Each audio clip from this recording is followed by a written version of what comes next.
Pale Luna. In the last decade and a half, it's become infinitely easier to obtain exactly what you're looking for by the way of a couple keystrokes. The internet has made it all too simple for us to use a computer to change reality.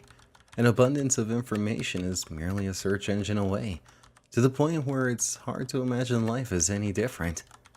Yet a generation ago, when the words streaming and torrent were meaningless save for conversations about water, people met face to face to conduct software swap parties, trading games and applications on Sharpie labeled 5 and a quarter inch floppies.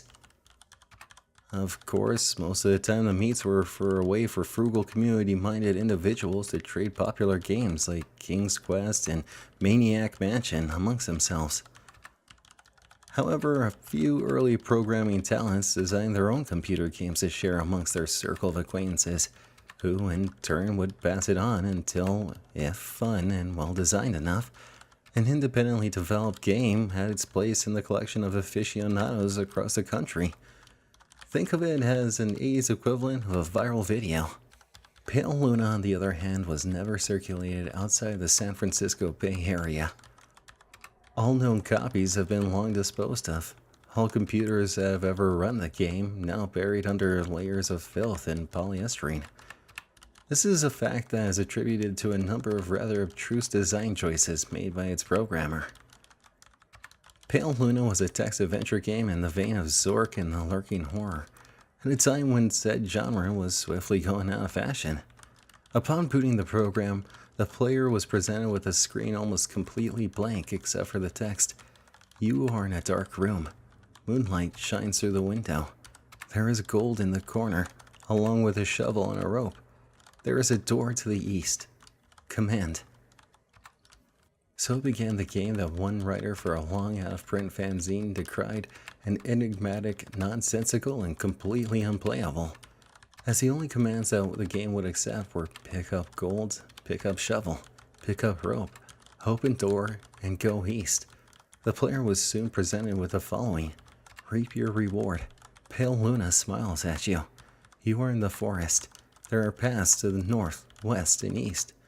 Command. What quickly infuriated the few who have played the game was the confusing and bugging nature of the second screen onward. Only one of the directional decisions would be the correct one. For example, on this occasion, a command to go in a direction other than north would lead the system to freezing, requiring the operator to hard reboot the entire computer. Further, any subsequent screens seemed to merely repeat the above text, with the difference being only the directions available. Or still, the standard text adventure commands appeared to be useless. The only accepted non-movement related prompts were use gold, which caused the game to display the message, not here. Use shovel, which brought up not now. And use rope, which prompted the text, you've already used this. Most who played the game progressed a couple of screens into it before becoming fed up having to constantly reboot and tossing the disc in disgust, writing off the experience as a shoddily programmed farce. However, there is one thing about the world of computers that remains true, no matter the era. Some people who use them have way too much time on their hands. A young man by the name of Michael Nevins decided to see if there was more to Pale Luna than what met the eye.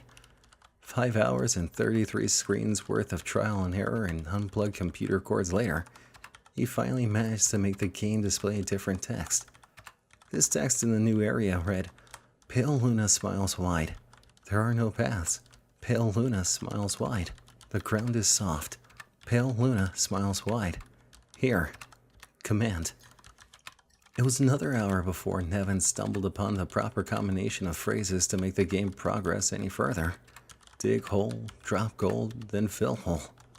This caused the screen to display congratulations, 40.24248, negative 121.4434, upon which the game ceased to accept commands, requiring the user to reboot one last time. After some deliberation, Nevins came to the conclusion that the numbers referred to lines of latitude and longitude.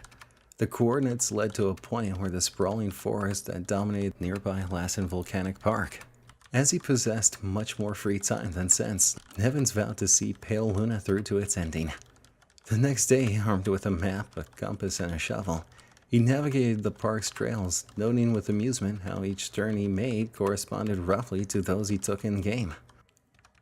Though he initially regretted bringing the cumbersome digging tool on a mere hunch, the past similarity all but confirmed his suspicions that the journey would end with him face to face with Eccentric's buried treasure. Out of breath after a tricky struggle to the coordinates, he was pleasantly surprised by a literal stumble upon a patch of uneven dirt. Shoveling as excitedly as he was, it would be an understatement to say that he was taken aback when his heavy strokes unearthed the badly decomposing head of a blonde-haired little girl. Nevins promptly reported the situation to the authorities. The girl was identified as Karen Paulson, 11, reported as missing to the San Diego Police Department a year and a half prior. Efforts were made to track down the programmer of Pale Luna, but the nearly anonymous legal gray area in which the software swapping community operated inescapably led to many dead ends. Collectors have been known to offer upwards of 6 figures for an authentic copy of the game. The rest of Karen's body was never found.